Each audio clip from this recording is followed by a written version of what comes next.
As global warming ignites thousands of California forests, homes, and cities into an apocalyptic inferno and causes glaciers to melt from the Arctic to Antarctica, greenhouse gases during the summer warms the melting water that flows from the glaciers into the world's oceans, creating catastrophic hurricanes and typhoons. While psychopathic CEOs, bankers, and petrochemical corporate shareholders continue to drill for more oil, specifically in Long Beach's last saltwater Los Cerritos Wetlands, along the Newport-Inglewood earthquake fault line, with the blessings, no less, of the Long Beach City Council. A small but dedicated group of local activists held a demonstration on October 21st against the suicidal project on Pacific Coast Highway and 2nd Street, next to the Los Cerritos Wetlands, at the site where there will be over 50 new oil wells. Protect Our Los Cerritos Wetlands demonstration was held by a feisty, steadfast fighter for social justice, Anna Christiansen. Not only is the city rezoning the area to allow for more density high-rises, which herons can't fly through, but also a oil company, Beach Oil Mineral Partners, plans to drill for 200 million barrels of oil across the street in these wetlands. They are presenting themselves as saving the wetlands. That's why I'm holding this sign. Save the wetlands, drill for oil. And a lot of people believe them. They believe that we can drill our way to a greener wetlands. But we are not going for it, especially because the Newport-Inglewood fault line runs right through these wetlands.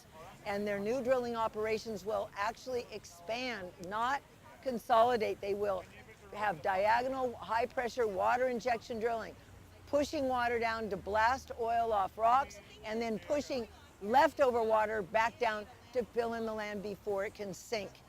It's that second part that has caused so many earthquakes in Oklahoma.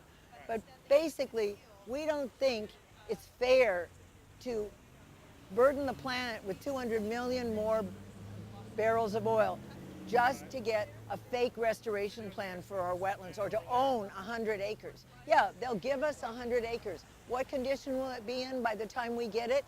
We have no idea, because their restoration plan has been so alarmed Audubon, our local Audubon chapter, that their biologist calls it nothing more than protecting their berm from sea rise. We don't think they're in the business of restoration. We think they're in the business of making money for drilling for oil.